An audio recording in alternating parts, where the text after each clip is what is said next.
Hello, I am Ray Leppan, otherwise known as Adam Rose and Leo Kruger, and you're watching Loudmouth Presents Off the Top Rope. Uncensored, uncut, and raw. Enjoy.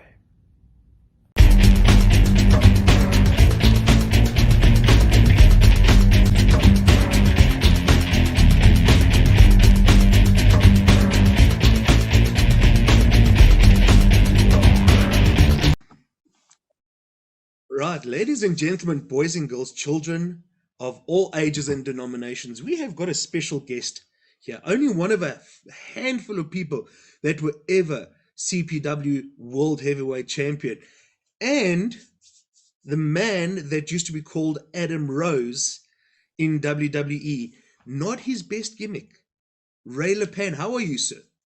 I'm good. How are you doing? Good, thank you. The best gimmick that I'm referring to is, of course, Leo Kruger in FCW. That was the real gimmick that I thought, okay, now Ray is going to make it in the States, because that character was captivating and engaging. What actually happened to get to Leo Kruger, then get past Leo Kruger? Right, let me see. There was many different incarnations of Leo Kruger, many different types of Leo Kruger.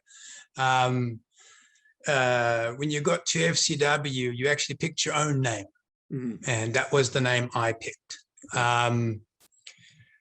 At beginning of it, it had no real character to it. When when you're starting out with something, you kind of just yourself, and then you turn the volume up a little bit and see how the crowd reacts. But yeah, it went through various phases. It went through just being a dickhead from South Africa who happens to be from South Africa, and then it went to being like almost a King of Africa type royalty type thing. And then it progressed into the creepy hunter, Craven-like character. So there was many different versions of it. At one point, it was even on the live events here, it was actually a bushwhacker type character. Okay, all right. Yeah. So there was many different faces of Leo Kruger, many different types. Right. When you became FCW champion, right? What phase was Leo Kruger in? Because I think that's when we started to see what I felt is the true representation of what you could bring as a character. Yes, I think I feel like it was better when we stopped putting labels on it too much, and it was just myself, Leo Kruger, who happens to be from South Africa. I tend to be a heel because my my personality is such most of the time. It's when it's organic like that and it's just a part of who you are, it's best. Once we started putting so many like different labels on it, like King Kruger and the Hunter Kruger and the Creepy Kruger, and once we started labeling everything, I feel like it became too gimmicky and it stepped a bit away from me. In fact, the character was at his best in 2011. Right. 2011, physically, I was at my best too. In 2011, I wasn't beaten up by developmental yet, and I was firing on all cylinders. I was actually even put on the road in 2011. People don't know that, but 2011 already they were trying me out on the road, and nothing stuck for whatever reason. That's why I kept on recreating him. Okay, that didn't work. Let's try something else. All right, let's try King Kruger, see what that does. Well, that didn't work. Let's try something else. Let's try the Hunter, So, Okay. It sounds like it got really complicated really quickly. Do you think it just didn't have time to digest, or was it just something where you weren't feeling it? What, the Kruger thing? Yeah, the Kruger thing. Then it ended up getting labels. Yeah. There was, hey, don't drink my coffee. My dog's drinking my coffee. Stop it. There was multiple reasons why I don't think Kruger worked. Kruger worked when it was just my name. Right. And I was a heel and a bad guy. And I was a heel and a bad guy just because my personality was such. Not I was a heel and a bad guy because I am trying to be Craven the Hunter, or just once the gimmicks start getting a little too crazy and a little out there, you run the risk of disconnecting with the audience, and that's kind of what happens. I mean, they might love it initially, but in the long run, you're creating a disconnect because it's not real. It's not really you, and it's not really an organic connection with the audience. So on top of that, by the time they looked at Leo Kruger 2011 already. And by the time they were looking at the Hunter and all that, I'm only 6'1". I was 210 pounds through most of my career. Sure. I'm not a big guy. I'm just not. And Kruger, in my opinion, needed to be a big guy. For Kruger to really get over with the audience, he needed to be, and I've always used him as an example, and God bless his soul, he was a good person. Luke Harper would have been a perfect Kruger. Yeah, that would have worked. We could have sold that. But I don't think it was believable and sellable at 6 foot, barely 6 foot and 210. I don't think it was going to work. All right, let's take a step back from Leo Kruger and the States and everything like that, to go back to Damien Duke. The CPW World Heavyweight Champion, red tights, black boots, jumping in the air. Yeah. That was a good time for wrestling in South Africa, because we were on TV. There was a lot of exposure and things like that. Were you at that stage happy with where your wrestling career had progressed up until that point? Oh, just in South Africa? In South Africa. Yes. I mean, I retired as well, at like 27 or something in South Africa, and then did the commentary for a little bit. So I obviously wasn't too content with my position, because to me, the ultimate goal was always getting to the States and working for the WWE. That was the goal. That was the plan.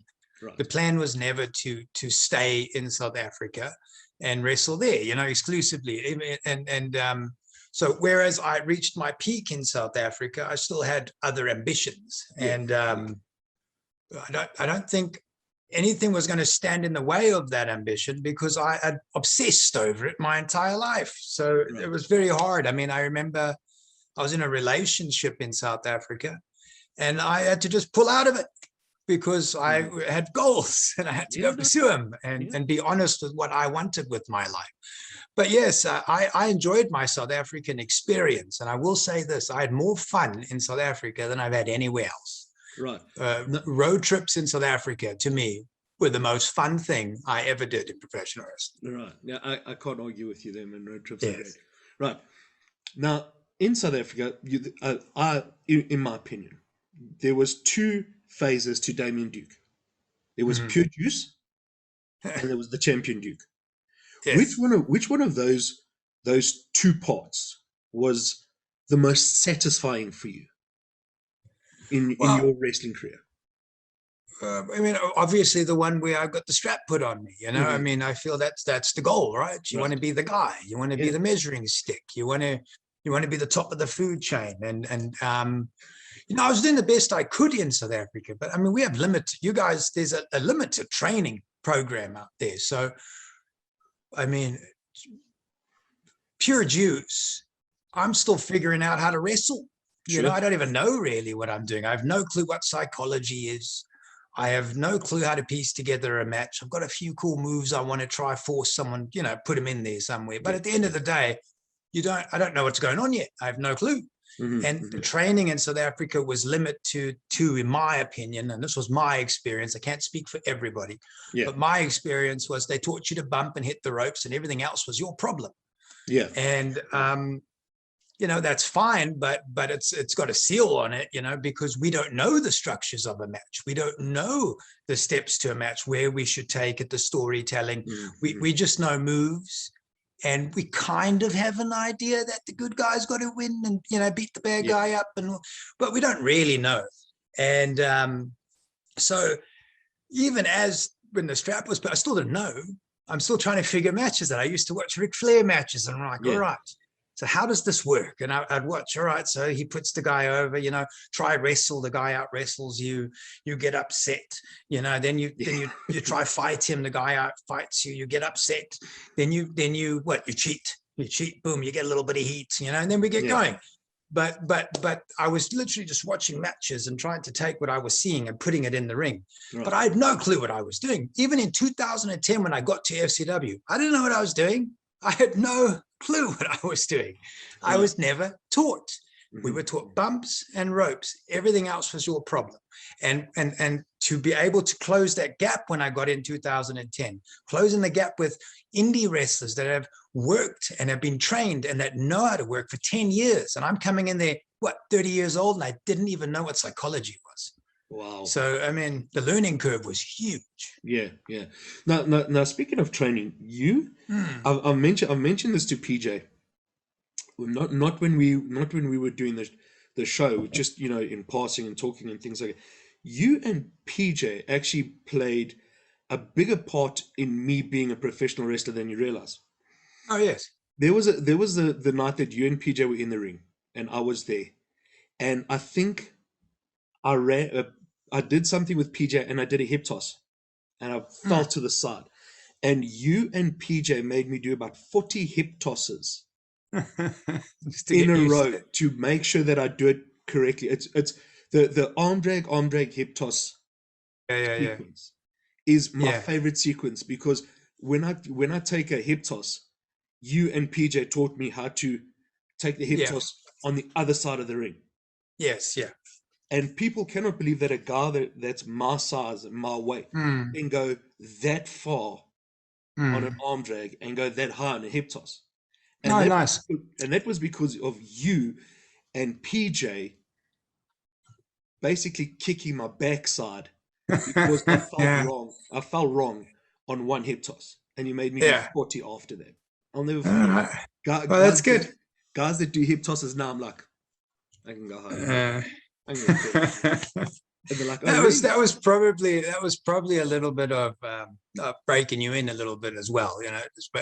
In the beginning with bumps and stuff. Like nowadays, I wouldn't have a guy take 40 hip tosses ever. Well, the thing is, being the size that I was at that stage, and I was big then. I was 150 kilograms. Oh wow! Something like it. I didn't realize you were that big. Yeah. Sorry, I didn't realize you were that big. I was that big. I was that big. Oh wow! I'm 126 now, so I'm in phenomenal shape. But at that point in time, there were guys that wouldn't train with me. Because they wouldn't train with you. They wouldn't train with me because I was seen as that fat guy. Everybody wanted me to either be like Skull. Oh yes. Or be like Bubba Ray Dudley. Yeah, I can see that. That was the only two things they wanted me to do. Yeah. And I was stubborn with it. I didn't want to do it because if I was going to do my wrestling journey, I was going to do it my way. Yeah. And my way wasn't to be Skull, and it wasn't to be Bubba Ray Dudley. Even though sometimes when I walk down the street, people are like, yeah, well, it looks the same. You do look very similar to Bubba. I'm giving you that. Well, even he said so. Even he has stated so. Yeah. So you get the strap. It's all good. Going through the process, you lose the strap. Is it now time for Ray to go to the States? You retire. You do a bit of commentary. You're like, okay, that's it now. It's time for the dream. Well, I mean, it kind of, I think I was retiring anyway. I don't think I had the dream yet. I think I was kind of done with it. I was, 28, 29 already. I'd wrestled for a while.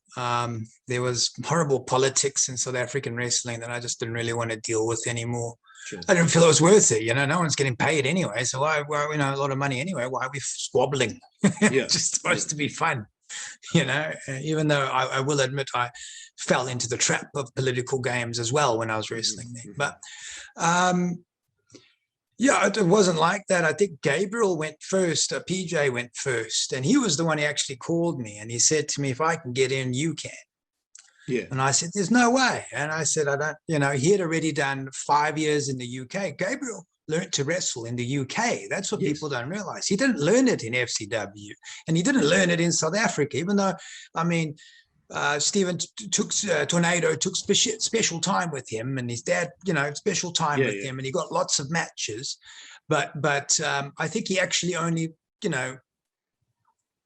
finished schooling actually in the UK. He did, I think, 5 years of wrestling out that side. And that's where Gabriel really learned how to work. And that's why you remember in that last, I think it was WWP shoot or whatever, when Gabriel was there, his standard of wrestling was just way higher than everybody else's because he knew what he was doing. We had no clue yet, And I remember watching him work during that shoot, and I'm like, I got to figure out everything he's doing here because he knows what he's doing. Yeah. And so he went first. He said, if I can get signed, you can too. And I ended up, going to a tryout, I do believe, in 2009, and competing in the tryout against 50 other guys. Mm-hmm. And at the time, I was 236 pounds. Was in the best shape of my life. And still had no clue what I was doing. Sure. But I was at the tryout. Because I was in such good shape, immediately, the scouts are looking at you because you're not, you look like something. You look like something we can put some money behind. So I still remember the first day of the tryout, there's 50 of us sitting there doing on-the-fly matches, right? On the fly. We don't know each other at all. I don't know any of these people. I'm from another country. Some of them know each other, but I don't know any of them. Yeah. And I remember there was a guy, I think his name was Ivan Abruski. He was a Polish guy. And he came up to me and he said, they're going to make me and you wrestle. And I said, why? He said, well, we're two of the most jacked people here. They're going to stick us against each other. And so he said, let's start working on a match.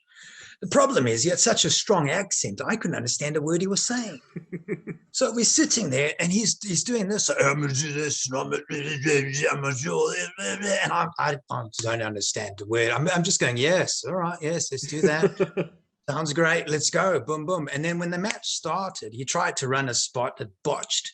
And I just beat the crap out of him for 5 minutes and then put him over and got out of there. Yeah. And it wasn't a great match. It was horseshoe ugly.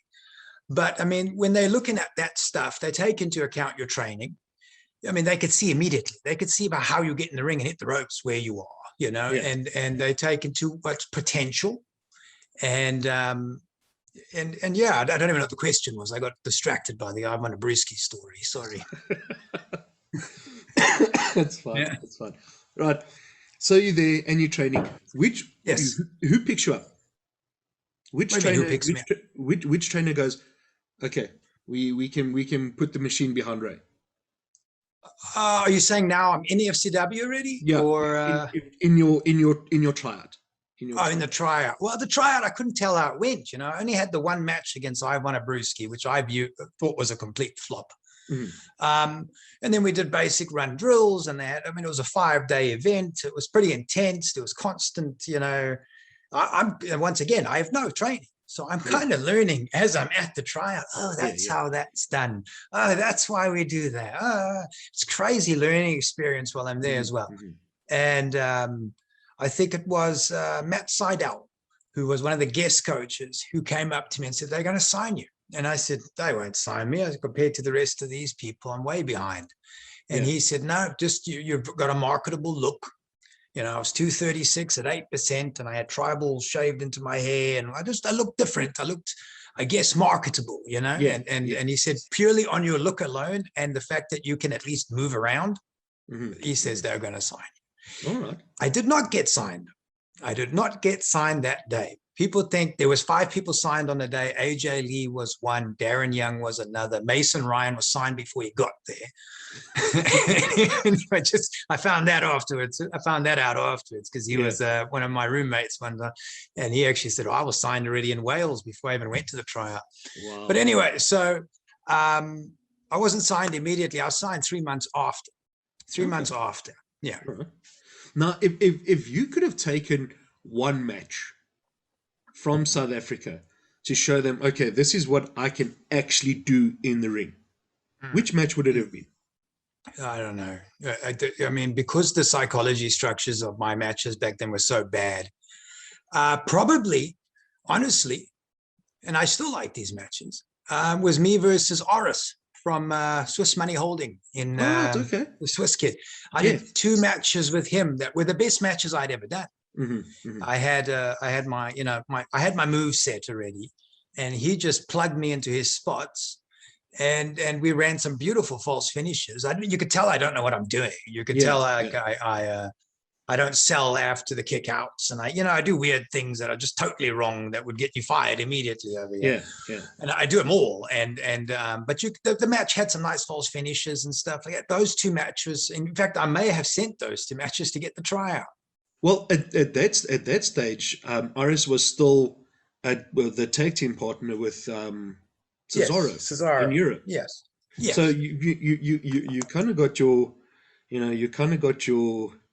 your experience and learning from one of the guys that is the gatekeeper in the E at the moment. So those are good matches to choose. I would have taken you and Anansi. Oh, that was good too. That was fun. We the one we did at the Donovan. Yeah, No, the Donovan there was good Sale storytelling. We did some Yeah. good storytelling. Yeah. I think the storytelling was really nice. I did kind of botch the article afterwards, which I haven't formally apologized for. But What did you do? Yeah, well, I said you were a throwback to the golden age of wrestling, where you came up with innovative moves and things like that, and you were like, "Well, I'm trying to be innovative, but I'm not trying to be old school." I'm like, "Well, innovation." Oh, I am old school. I am old school. I've come to terms with that. That's not your fault. I just didn't want to acknowledge it back then. but I'm very old school. Everything about me is old school. I must have. You may not remember it. I remember it clearly. You threatening me with violence. Did I? I can't really. Oh well. I apologize now. Then you were gay. You were gay to the States, and I think it was just I need to get some things out of my system, and Oh really? Oh, well, I apologize. Bashing a fat guy would have been fine, and then right. So you wrestling in FCW now. Guys like Big E are around you, Heath Slater around you. These guys that they got, not only did they get the aspects of wrestling, but they got the aesthetics of wrestling. Were you at any stage intimidated with these guys and like, oh hell yeah. Oh my goodness. The tryout was awful because you must remember, all these guys knew how to work. Yeah. All these guys have been working the indies for 10 years in the States. These guys did more matches in 1 year than I did in my entire career in South Africa, right? Yeah. So I was totally out of my element. I was the underdog in that tryout, even though I, looked the part. I didn't know the work yet at all. Yeah. And I guess the attitude for FCW at the time was, well, we can teach him how to work. Is he marketable? Yeah. So yeah, I was super intimidated. I remember being extremely intimidated at the tryout because also Americans can all talk. In South Africa, very few wrestlers could actually run a promo and cut a promo. So that was always kind of one of my advantages, was I was comfortable cutting promos in South Africa. Yes. But in the States, every single person could cut a promo better than me. So now I don't even have this tool to use. Yeah. So yeah, I was extremely intimidated, especially by the Americans. They were all very big, and they were all very confident. And to a guy from South Africa, that can be very unnerving. Right. Okay. Yeah. So let's fast forward a time. Now you're Adam Rose. Yeah. Okay. Doing the Exotic Express thing, you leading all these people down to the ring, and you're dancing and you're having a good time. Well, to the people on the screen, it looks like you're having a good time. It's Russell Brand-esque, if I can put it that way. But is it the direction that you wanted to go in with making your television debut? Well, a couple of things to take into consideration. Right. I was 4.5 years already into developmental. All right.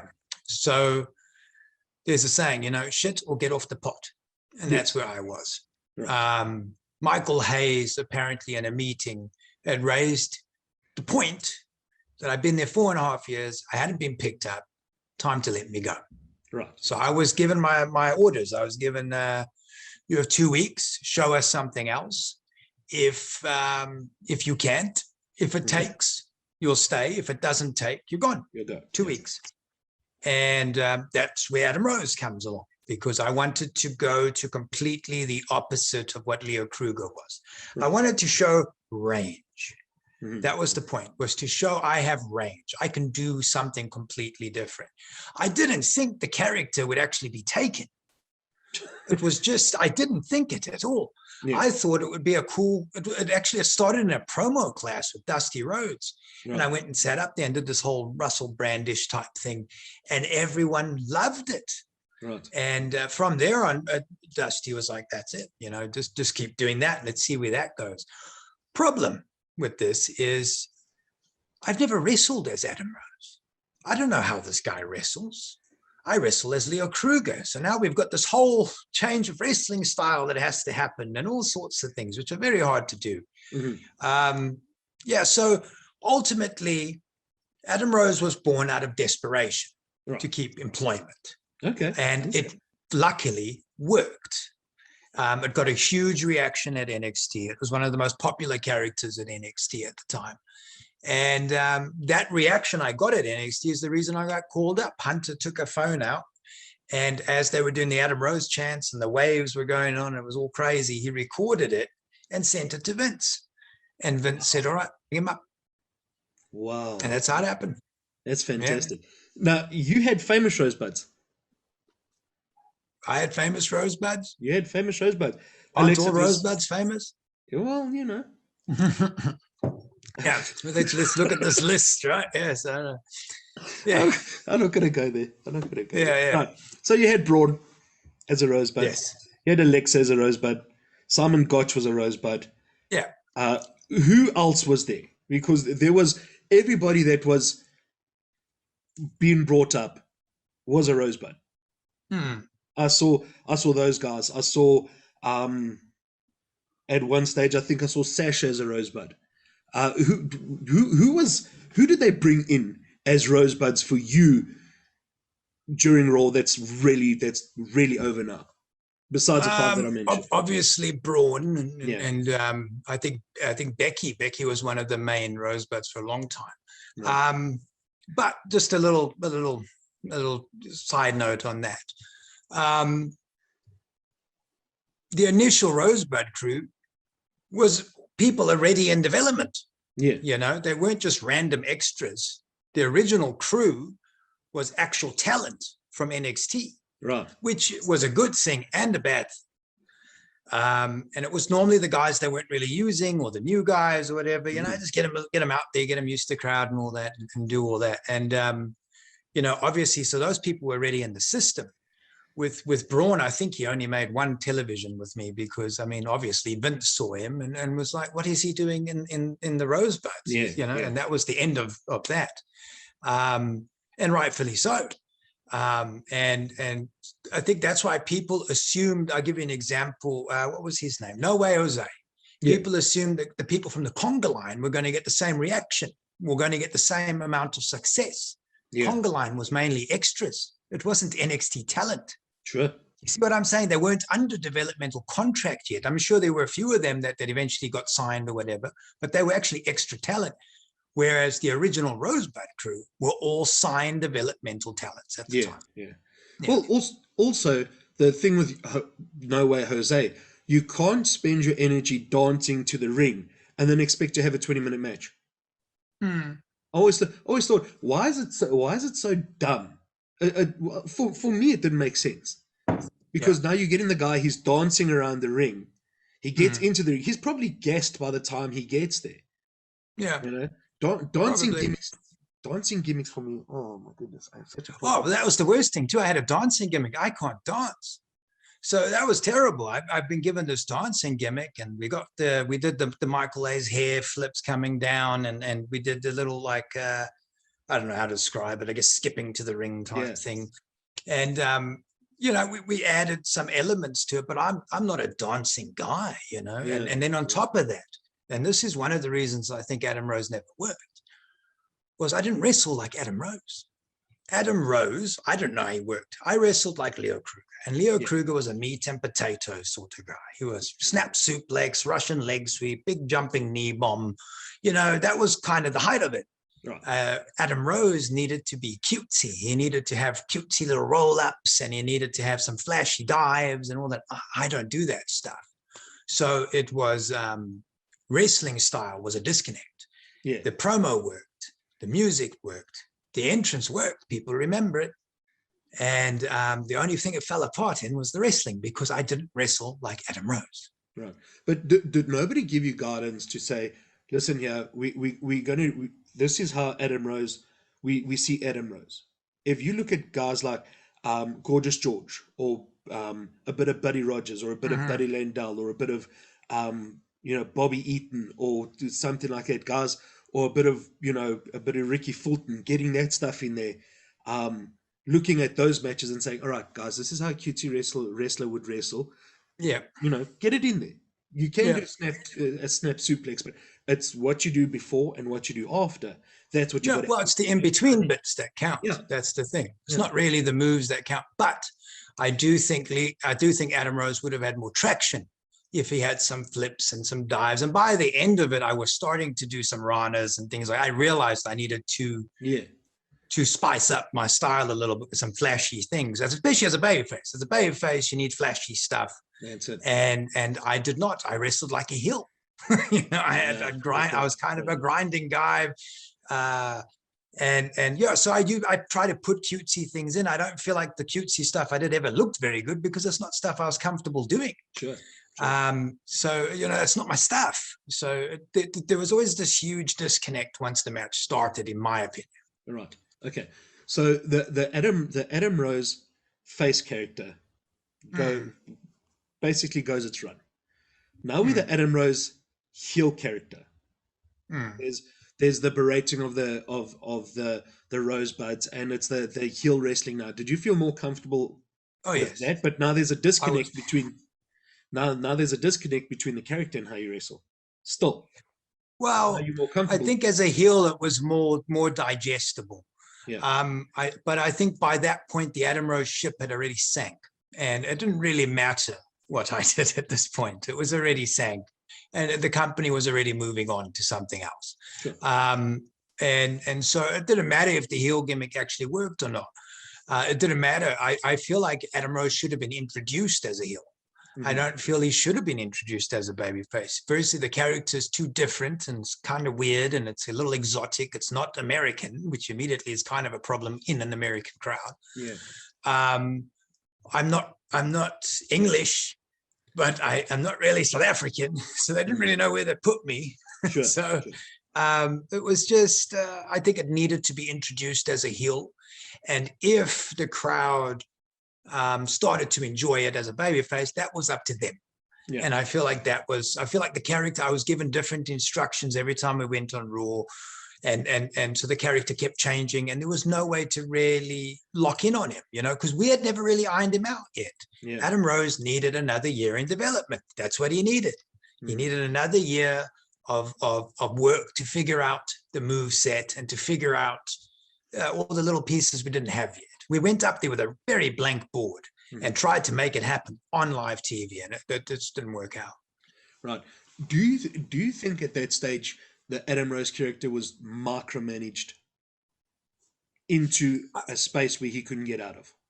Well, I think in the WWE, everybody's micromanaged at some level, unless you're the top guys. I remember I had we did an advert for Twisted Tea.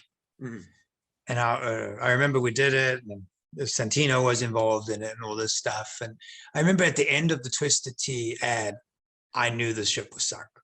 Okay. By the end of it. And I went to Hunter right afterwards, and I said, what's going on? I said, how did we go from a cool nightclubby Russell Brandish type thing to Sesame Street? Yeah. I said, somewhere we've become Sesame Street. I said, what is my target audience? 3-year-olds at this point? And he was like, well, he says, unfortunately, when you get in the system, sometimes the gimmick you present is not what plays out. What plays out is someone else's interpretation of your gimmick.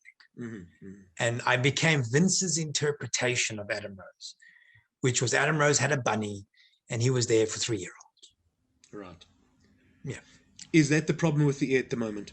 Is that people are too micromanaged and they're not letting their natural personality shine?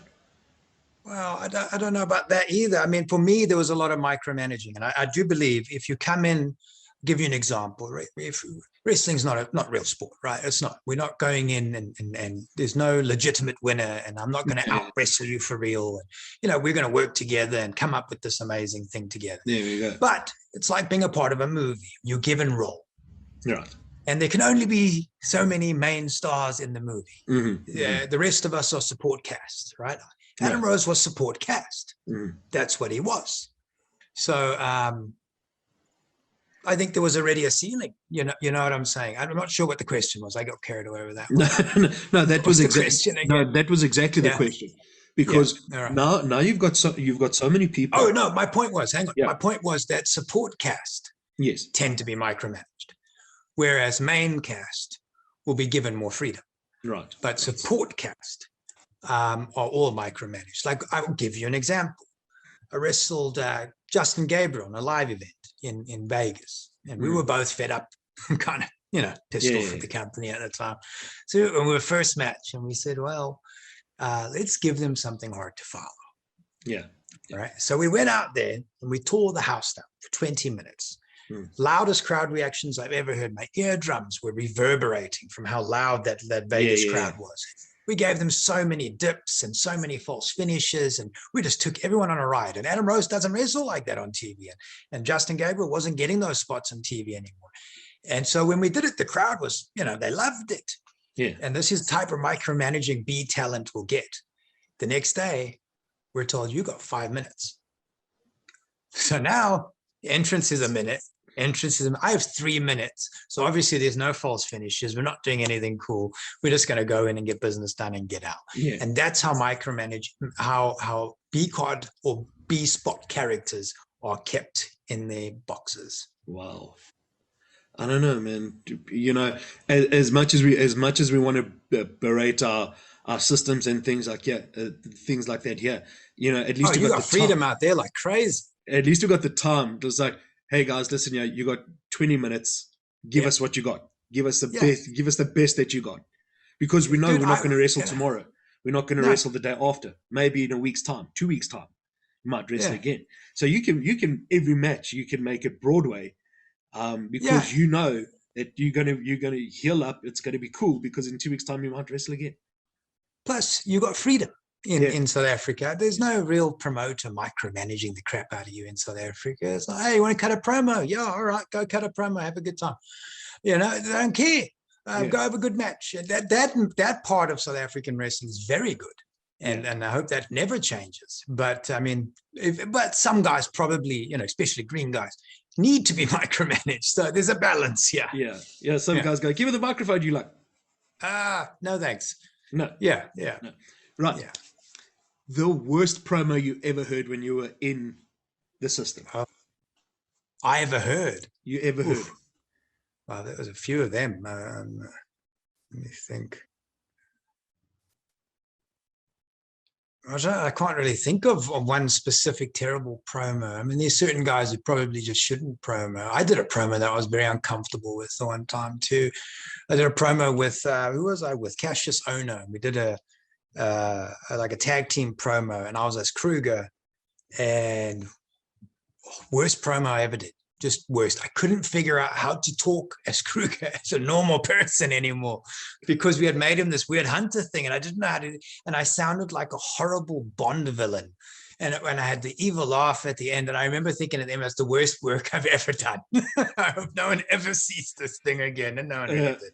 Yeah, no. There's some things that are a bit cringeworthy when it comes to promos and things. A lot of guys tend to have an issue with it. Promos, they don't practice it. Side of it. They don't practice. People practice wrestling. People like wrestling, but no one practiced promos. And when I was in developmental, that was the thing practiced as much as wrestling was promos. Yeah. Now you see. Sorry to interrupt. Please go ahead. No. You go. When we train with Anansi, There's a Yes. portion of our classes on a Thursday that we go in from 6 to 7, but from 7 to 8, the guys are giving promos. Guys, go in the ring, do a promo. You got 30 seconds. Okay, stop. You got a minute. Okay, stop. You got 2 minutes. Okay, stop. So it's, you make sure that the promo's timed, so he knows exactly how long 30 seconds is. Yeah, how long a minute. is, You, how long want the to work with a minute. Yeah. 2 minutes is, and then they can start developing their character. If they need to get something short and snappy through, you got 30 seconds after the match, go. You got a minute after the match, go. You know, that's where, you know, a lot of guys fall short, because they'll wrestle fantastically, flips, dives, the whole thing, and you put a microphone in front of his face, you say, talk, and he goes, But a couple of reasons I think promos are. Firstly, I don't think South Africans are big talkers. I don't believe most South Africans are big talkers. I think culturally we're not. I think I'll give you an example. When I moved to the States, I remember just thinking, my goodness, the Americans never shut up. Like, they're just talking continually. Yeah. And they talk to each other. They talk to people they don't know. They talk to the person bagging the groceries. It's very irritating. It was very annoying to me when I first got here. I was like, everyone talks so much. I remember I was catching a flight back to South Africa, and Americans are just all talking at the different areas. And then there was a flight to Russia, and it was silent. And I was like, oh, this is great. Right. So the flight to Russia was quiet. The flight to South Africa was quiet, and the rest of the place is obviously all American. It's very loud and all that. So I think naturally we're not big talkers. I think we're just not. I mean, you get obviously the few people that are just naturally big talkers, but I think the majority of South Africans are not big talkers. We're just not. I'll give you an example. If someone walks up to you in the street and starts talking to you in South Africa, you're kind of like, what are you talking to me for? You'll be like, you will be suspicious. Yeah. All right. But in America, everyone talks to everybody. And so I think they have a natural gift of the gab. They're kind of taught it their whole lives. They're taught to conversate, you know, they're taught to be orators and all that. Whereas we have a culture of not necessarily doing that. Plus we have language differences. Yes. So, and then I always felt that South Africa, when people wrestled, and I'm partly to blame for this as well, we presented a product, a South African product, and we were trying to be an American product the whole time.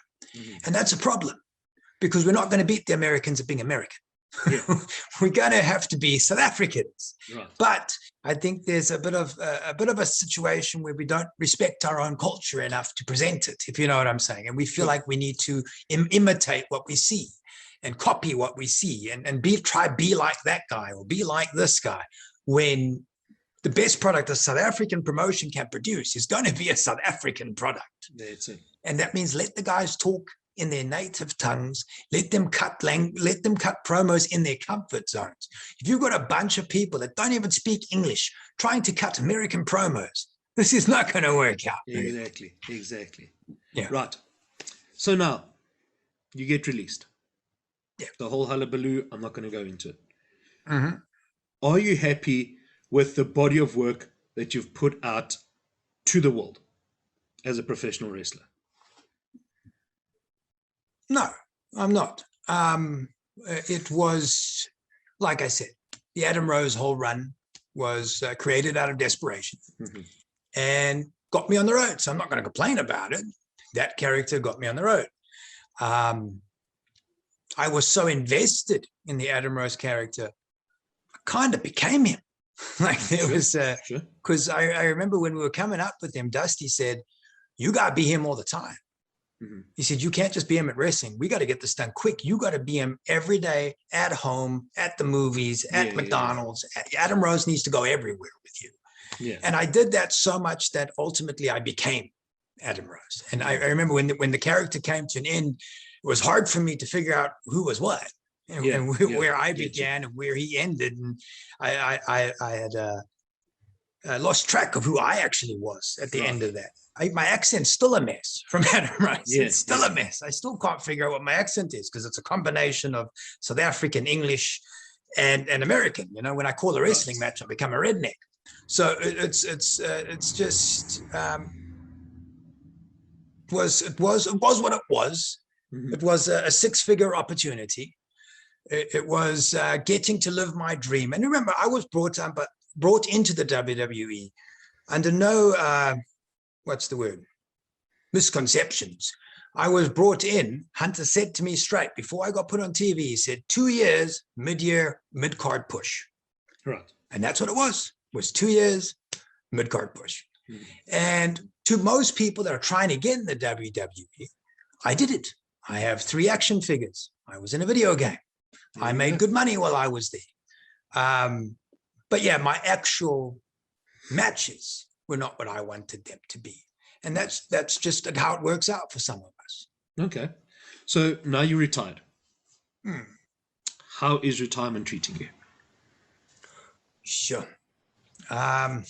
This has been a very huge part of self-discovery going on. Right. All right. Okay.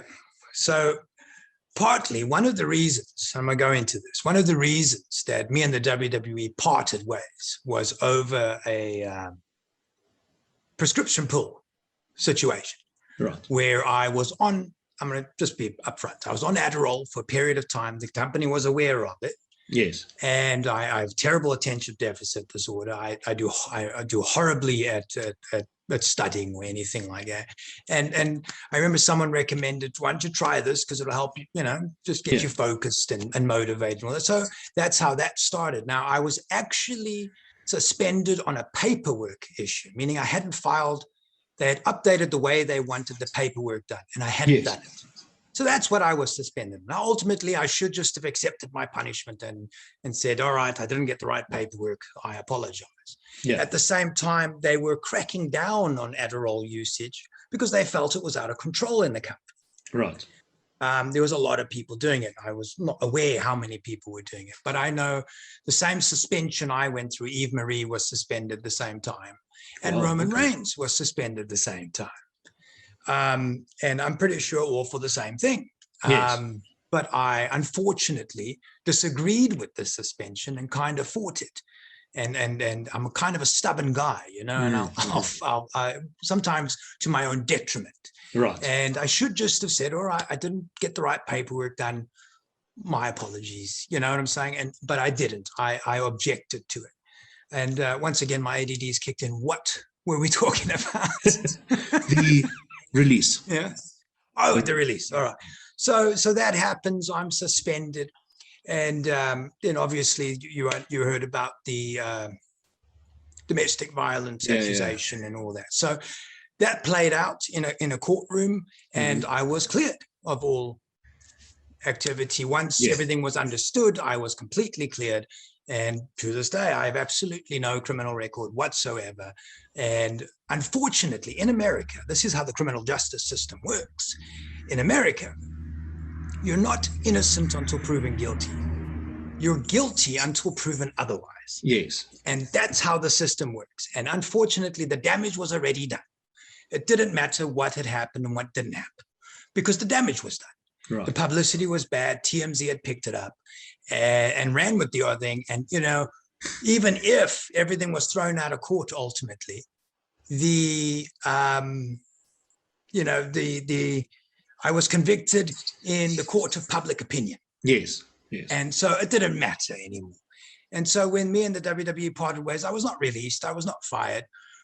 We both decided it was best for me to move on at this time. There was too much bad publicity on me. And what am I going to do?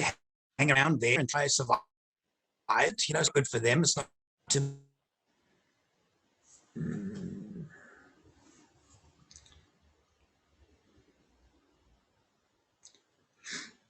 No, we seem to have lost Ray. Oh, what a pity.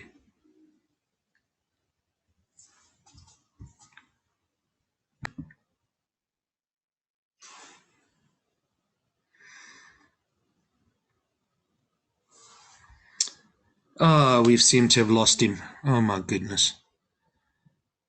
before, because I have no clue. Oh man, I'm terribly sorry for that. We were talking about we had reached the point where you had been released. Okay, and the Adderall stuff were discussed, and the criminal record was clear. All right. There's no criminal record against you. No. Yeah. And you and the E had parted ways. Yes. Best interest for everybody involved. You know, let's when the publicity gets that way, it's best to step away. Right.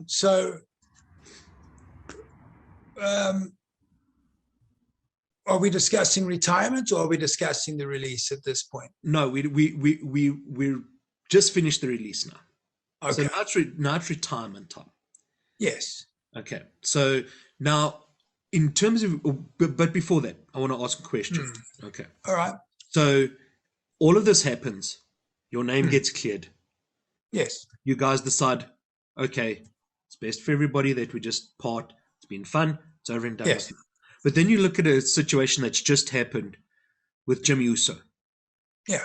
There's been a DUI, third time, blew a 205, racing around 50 miles in a 35-mile-an-hour zone. DUI, third time. Yeah. Do you look at that and go, you know, yes, it's not what happened in my case, but I mean, this is serious. I mean, Americans take DUIs very seriously. Where is the common ground in this? It all depends how it's picked up as well. That's the thing. It all depends how much publicity it gets, and it depends how you react to it yourself, you know. And I didn't react well to everything. I didn't, you know, I felt an injustice was being done. And I felt I needed to stand up for myself and declare that this was an injustice. And unfortunately, that was misinterpreted as being difficult and not, you know, not just with the paperwork suspension, not just taking it, you know, in good stride, but being difficult. Yeah. So it all depends how he handles it. I mean, obviously, his family of Roman Reigns, I don't think they're going to do anything. I do believe that he needs help. Yeah. And I know the WWE does offer help.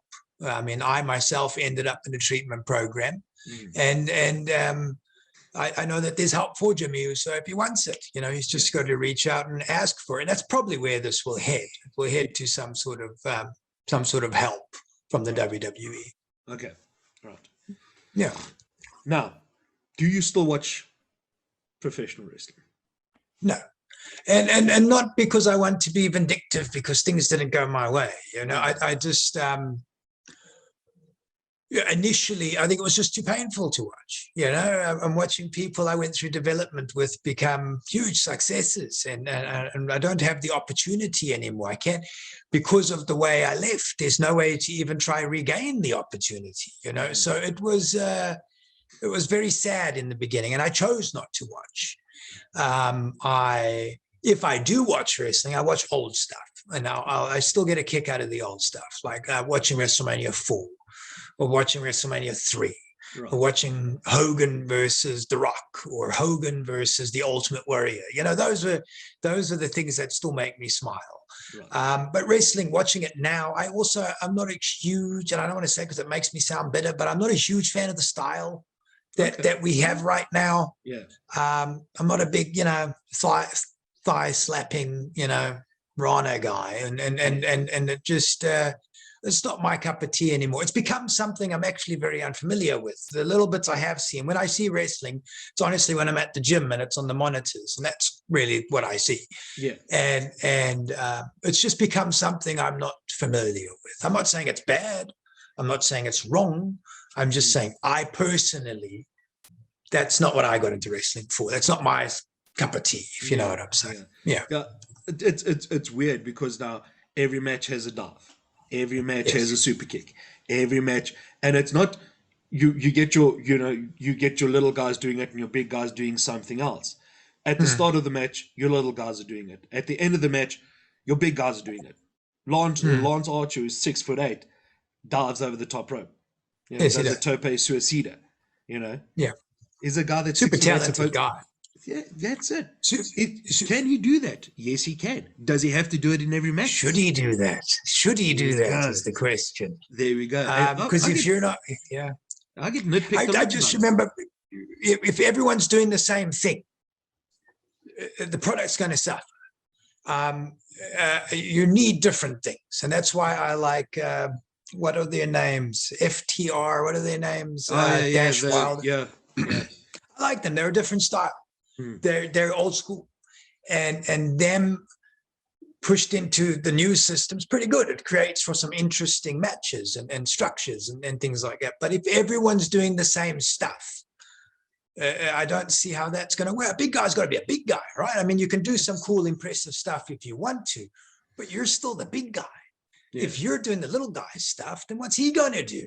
Exactly. So it just doesn't make sense to me. But No, it is what it is now. Yeah, Yeah. I get you fully. You know, and you know, I've been guilty of this. I've gone up to some guys. I've said, "Hey, teach me how to do a moonsault." Yeah. You know, Mania comes around, then you throw it. You know. Yeah. Can I do a dive through the second rope? Yes, I can. Yeah. Can I do a head scissors takedown? Yes, I can. But should I do it at a show where there's 50 people, or should I do it at a show where there's 30,000 people? Yeah. You got to pick your spots. Thank you. You got to pick your spots. I don't think the guys at the moment are thinking clearly about where they are in terms of wrestling. I think it's just it's what it's become. It's become very acrobatic, and it's become just full of false finishes. And I mean, how I understood a wrestling event, it had a structure and an order. Yeah. And everything was being done to protect the main event, because the main event's the guys that draw money. So what you're doing is you're creating an entertaining show that's got flow, but that doesn't detract from the main event, right? Right. Your semi-main event is the match just before intermission. So if you're going to have another really good match that's got a bunch of false finishes, that's where you put it. Right. The main event has false finish, and also the bag of tricks are for the main event. The ref bump, main event. Yeah. You know, maybe using the stairs or chair or whatever, main event. That's it. It's protected. The beginning match, which is what I did a lot, or the popcorn match, which is the match just before the main event. I did a lot of those too. That was my job. That was what I was getting paid to do. And I would either come in and I would do a fun little match for 6-7 minutes, you know, nice shine, have a cut off, get some heat, come back, go home. No falsies, because it's first match. All right. We can have a little dipsy doodah days, but we don't need a bunch of falsies because it's the first match. Same with popcorn. Right. So it's just now the structures, everyone's doing everything they can and do 900 false finishes. I've gone to watch a while ago. 2016, I went to watch some independent wrestling. Yeah. Every single match ran 30 minutes. Every single one of them. Wow. So the event was 3 hours. And on top, it's almost 3.5 hours. And I saw every false finish in every single match. So by the end of it, I'm not watching anything. Yeah. I've got this. I've got the same problem. Guys are like, "Do you watch AEW?" And I ingest as much wrestling as I can, you know, because here we've got Raw, we've got AEW Dynamite, we've got Impact Wrestling. There's ROH. You know, there's New Japan. You know, you ingest wrestling as much as you can, but then you look at one show of a Dynamite, and you look at the next show, and it's the same show. All they've done is just taken the pieces out and put different pieces in. New Japan, when they have a show, I'm watching because it's always something different. Shimmer, I'm watching because those Japanese ladies, there's 10 Japanese ladies there that are not being seen, that are doing things better than everybody else everywhere around the world. And you're looking at that and they're not even in the top 10. Yeah. And, you know, you ingest so much of it. But when the pieces are interchangeable, you switch off because, well, I saw this 5 minutes ago. I'm not going to watch this again. Well, I'm going to be honest with you. Sorry to tell you, but the fans don't remember the moves. They don't. They only remember if they enjoyed it or not. Yeah. Half the time, they don't even know who won. If you ask them 10 minutes after the match happened, who won that match? most of the fans won't even know. I mean, you get, the smart marks that are paying attention and writing down everyone's win-loss ratio. But the average fan, and that's the person that buys tickets and buys merchandise and makes money, it's, mom, dad, 2 kids, that group doesn't even notice what moves you did or didn't do. They just know if they had a good time.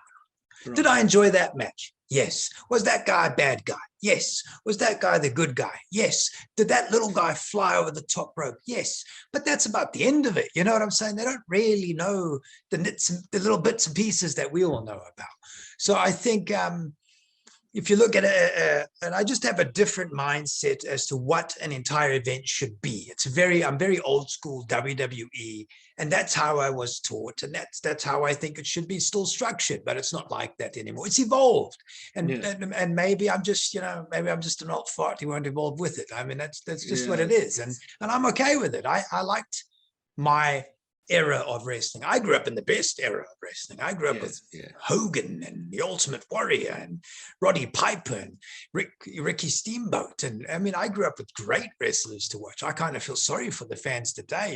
You're being being short served compared to what I grew up watching.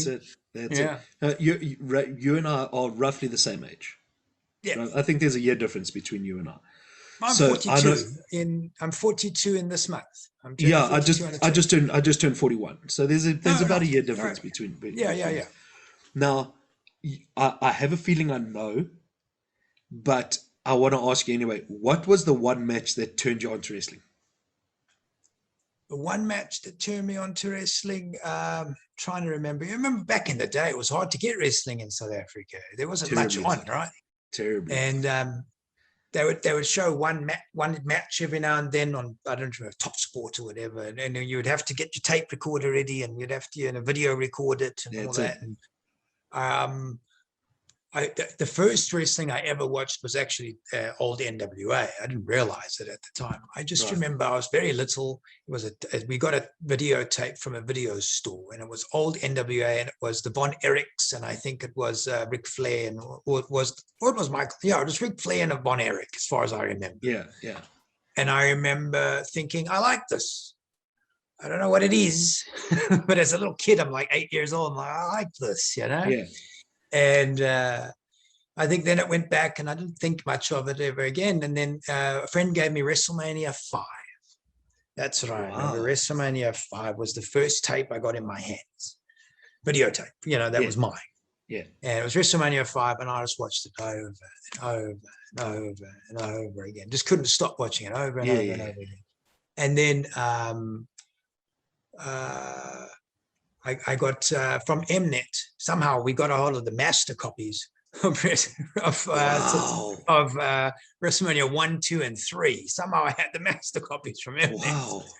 And so I watched those back to back. It's funny because if you go back and you look at little home videos from when I was a kid, in the background you always hear Gorilla Monsoon and Jesse Ventura, because the TV always had wrestling on it. We didn't have a lot of wrestling. We just watched the same wrestling over and over again. Yeah. So I don't know. I think WrestleMania, the first stuff I watched was NWA, but WrestleMania 5, I always thought the WWE product was what I liked. Yeah. I liked, they looked crisp, it looked clean, it was good production value. The little, the vignettes going into the matches, the promos going into the matches, everything was really good and clean. And I remember watching USWA the one time. They had it on, I was in Maputo, Tswana, and they had it on TV there. And I remember watching USWA and like pulling my nose up and like, what is this? Yeah, it's wrestling, but it's not what I like, Yeah. So yeah, I have. I think WrestleMania 5 match that stands out for me, honestly, is the Hart Foundation versus Honky Tonk and Greg the Hammer Valentine. Wow, not a great match, but for a little kid watching, the colors, the body types, the muscularity, the honky tonk man, the characters, all that stuff. I was a character guy. That's what got me into wrestling. Was I loved characters. I loved storytelling and gimmicks and characters, and that's why I guess I went a little too far with it with my own career. But that was what I liked, That was what got me hooked on it. It was, Bob TV on a Sunday used to have wrestling. I watched World Class Championship Wrestling. The first match I ever watched was a 3-man tag. The Von All Erichs were right. facing the Freebirds. Oh, nice. Yeah. And Good. before the Von Erichs got into the ring, the Freebirds were on them. And Yeah. I can remember watching this. I wasn't jumping up and down or getting excited at things like this, but my heart was beating so fast because I was a good guy. I always have Yeah. been. I feel I've been a good guy. And these bad guys came in, and it didn't get me outrageous, but it got me so angry. I could feel my heartbeat, my blood pressure, and everything just like rising. I could feel myself getting hot from my Yeah. feet right through the top of my head. And I wasn't saying anything, but I was getting red in my face. Yeah. And man, I was like, hooked. That was it. End of story. End of story. And I just ingested whatever wrestling I could get. Whatever Yeah. wrestling I could get. And that's what turned me on. So, you talk about pulling your nose up at the business. I watched freaking Dallas Sportatorium at at a Wednesday night in the Bundus there in Texas. That's my Yeah. first wrestling Yeah. education. Yeah. So Very now nice. so now you're retired. Yes. What is Ray Leppan doing? Well, hello. Well, um, retirement was a big thing for me. It was huge because when I left wrestling, by the time I left the WWE, I think I'd been in the business almost 20 years. All right, so I was a lifer. Yeah. Right, I was a lifer. I had no plan B. This was it. And it was, if you think about the bet I took, it was a horrible bet. It still kind of paid off. And I got to I moved when I was a kid. I wanted to live in the States and wrestle for the WWE. I did that. Yeah. I had no plan once I got there. I just wanted to get there. Yeah. And then when I got there, I didn't know what. But anyway, so I was a lifer. I had no plan B. So retirement was very hard for me. There's the saying, an athlete dies twice. Yes. Once when he takes his last breath, and the other times when his athletic career ends. Yeah. We die twice. And I don't know if I got that saying right, but something like that. Yeah. We'll anyway, we'll take it. Yeah, it's good enough. So it was a very hard period of time. And now, when I left the WWE, personally, I was dealing with prescription pill problem because I had been put on prescription pills and I was battling to come off them. Yeah. Not only was I battling to come off them, they had created, some really toxic situations, and it just wasn't a good situation, and I needed to go. So I ended up in getting help from the WWE. In 2017, I went into recovery for the first time. Sure. And it was a process. I had to, and on top of that, you're dealing with all that, but then there's also the mental illness side of it too. Right. So I went into recovery. We dealt with that part of my problems, and the next couple of years were spent dealing with the mental illness part of the problems, because it was devastating to me when my career ended. Right. It wasn't the fairy tale ending I wanted. It was bad publicity. It was a difficult time, and ultimately tore my family apart, and very difficult stuff. And you end up depressed, and I end up depressed for many years. And I'll be honest with you, I was going through a period of time where I was committing a passive suicide. Yeah. I was passively trying to kill myself. I was passively, I didn't want to wake up in the morning. I didn't want to be there the next day. I remember, taking prescription pills and taking them and hoping that I wouldn't wake up from it. And I'd get angry when I'd wake up. I'd be like, how much have I got to take here? And it was miserable. So that's what people don't realize is, some people, screw Adam Rose, his whatever and all this stuff. They don't realize there's a real person behind this with the family that's fallen apart. And unfortunately, it's done publicly. And it was a really, really difficult time. So retirement has been something that's taken me years to accept and move on with. I always didn't want to be that 60-year-old guy, still trying to get one more run. I didn't want to be that guy. I was very adamant, even when I got into the business, that's not who I want to be. I don't want to be 60 years old and trying to get bookings. You know what I'm saying? And for me, I did more signings than I did matches after the WWE. I was a big guy, go in and sign autographs, but I wasn't. To me, wrestling ended with the WWE. That's where it ended. I had no interest at the time. I had no interest in going to Impact. I had no interest in. To me, wrestling is Vince McMahon and the WWE. So I had no interest in wrestling outside of that.